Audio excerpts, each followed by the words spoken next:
एक लड़का था, नाम था थुंग थुंग। वह सड़क किनारे बैठकर भीख मांगा करता था और हमेशा कहता, जो मुझे खाना देगा मैं उसे ढेर सारी खुशियां दूंगा। लोग हैरान थे पर सच भी था। जो भी उसे खाना देता उसके जीवन में खुशियां आ जाती और जो उसका मजाक उड़ाता उसका विनाश निश्चित था। किसी का एक्सीडेंट हो जाता, कोई बर्बाद हो जाता। थुंग थुंग जब 7 साल का था तब उसके माता पिता उसे छोड़कर चले गए थे। तब से वह अकेला था। थुंग थुंग सड़क किनारे बैठा भूख से तड़प रहा था। तभी गांव का सरपंच उधर से जा रहा था। थुंग थुंग बोला, साहब कुछ खाने को मिलेगा, बहुत भूख लगी है। सरपंच हंस पड़ा और बोला, तुझे खाना चाहिए, ले पहले पानी पी। और ये कहकर उसने थुंग थुंग पर मूतने लगा। थुंग थुंग कुछ नहीं बोला, बस चुपचाप देखता रहा। सरपंच ये सब करके आगे बढ़ा ही था कि अचानक तेज रफ्तार गाड़ी ने उसे टक्कर मार दी। वह वहीं मारा गया। सरपंच की वहीं मौत हो गई। कुछ देर बाद गांव वाले इकट्ठा हुए और बोले, भला सरपंच को कौन कुचल सकता है। सबके चेहरे पर सन्नाटा पसरा हुआ था। तभी गांव में आए ईताची बाबा। वह एक तांत्रिक था। सामने भीड़ देखकर ईताची वहां पहुंचा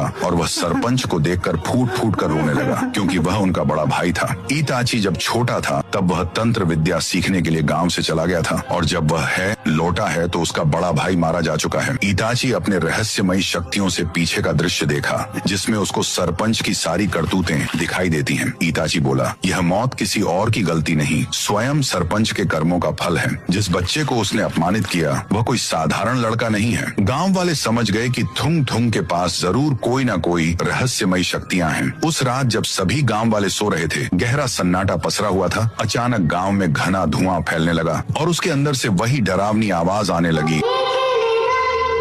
धुएं के बीच से एक गुड़िया की आत्मा बाहर आई और पागलपन की तरह हंसने लगी। उसकी हंसी से लोगों घबरा कर उठ बैठे। गांव में हाहाकार मच गया। लोग इधर उधर भागने लगे। तभी थुंग थुंग सामने आया और बोला, वापस जा वरना मैं तुझे खत्म कर दूंगा। गुड़िया जोर जोर से हंसने लगी और बोली, उस दिन तू बच गया था लेकिन आज नहीं बचेगा। उधर गांव वाले रो रहे थे। तभी ईताची बाबा प्रकट हुए और बोले, डरो मत, मैं उसे भस्म कर दूंगा। लेकिन तभी वहां थुंग थुंग आ गया और बोला, नहीं बाबा, अब उसके अंदर पहले से भी भयानक शक्ति है, उसे मारना आसान नहीं। ईताची ने तंत्र मंत्र से उसका रहस्य देखना शुरू किया। उनकी आंखों के सामने वही गबियाड की टूटी फूटी हवेली का दृश्य दिखाई दिया जिसके अंदर एक शैतानी एहवान मंडल बना था, जिसके बीच में थुंग थुंग का मरा हुआ शरीर रखा हुआ था। उसके चारों तरफ हजारों आत्माएं भटक रही थी। आगे जानने के लिए कमेंट करो और अगर तुम भी राय स्टार के फैन हो तो सब्सक्राइब करो।